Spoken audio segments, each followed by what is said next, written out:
প্রতীক্ষায় আজকে আবার দ্বিতীয়বারের মতো উন্মুক্ত করতে রাজি হয়েছে। এখন আমি যারা অংশগ্রহণ পেয়েছে তাদের দৃষ্টি আকর্ষণ করছি, আপনারা কিন্তু পুকুরের উত্তর পাড় এবং দক্ষিণ পাড় থেকে আপনারা সবাই ঘাটে চলে আসুন, আপনারা সবাই পুকুর পাড়ে চলে আসুন। আড্ডা ছেড়ে দেওয়ার পরে কিছুক্ষণ পরে আবার ধরা হবে। আপনারা ঘাটে বা চতুর্পাড়ে থাকবেন, হাঁটতে হবে পুকুরের মিডিল বসানে।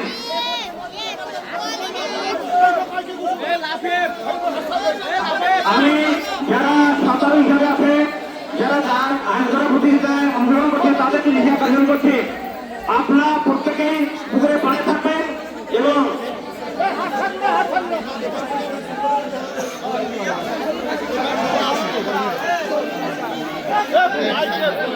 আমি সমস্ত প্রতিযোগীদের করছি, আপনারা এবার পুকুরের উত্তর পাশ থেকে সরে আসবেন। কেউ দক্ষিণ সাইড পূর্বের প্রতিযোগী থাকতে পারবে না, সবাই পুকুরের উত্তর সাইড থেকে আসবে এবং হাত থাকবে এখানে সব উত্তর সাইডে যান। সবাই পুকুরের উত্তর সাইডে চলে যাবে, এরপরে হাতে ফেলে দেওয়া হবে।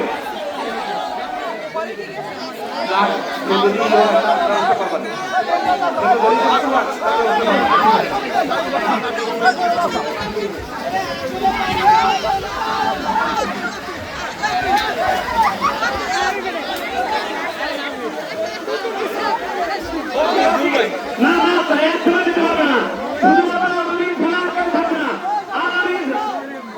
আগামী খেলা কোনো প্রতিযোগী এখানে থাকতে পারবে না। এগুলো কথা হবে না, এটা তো হবে না।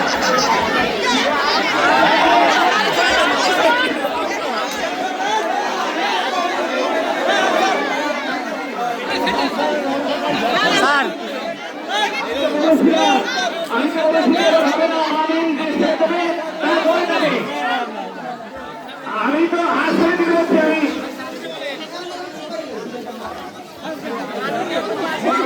হাত যে ধরেছে তাকে আমি বলবো হাত ছেড়ে দিতে, যে হাত ধরেছে আমি তাকে বলবো হাত ছেড়ে দিতে। কারণ আমরা আগেই বলেছি যে আমরা না বলা পর্যন্ত হাত বিসর্জন করতে পারবে না।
রাজা আসছে, রাজা নবীন হাত হাত লাগিয়েছো।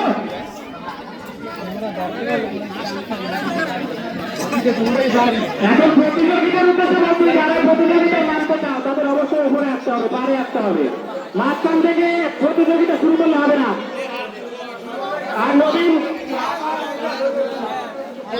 নবীন হাসান, তুমি দ্রুত ঘাট লাগিয়েছো, পুকুরে কেউ থাকতে পারবে না। যারা প্রতিযোগিতায় অংশগ্রহণ করতে কেউ পুকুরে থাকতে পারবে না।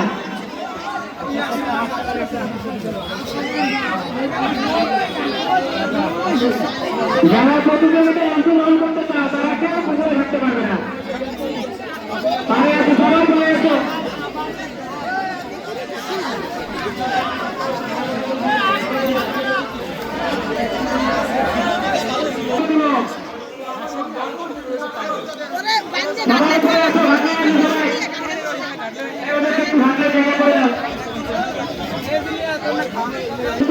সবাইকে ঘাটলে আসতে হবে। আমাদের পরবর্তী আকর্ষণ বালিশ নিক্ষেপ করা। ছাত্রীদের জন্য এবারের আকর্ষণ বালিশ নিক্ষেপ করা প্রতিযোগিতা। যারা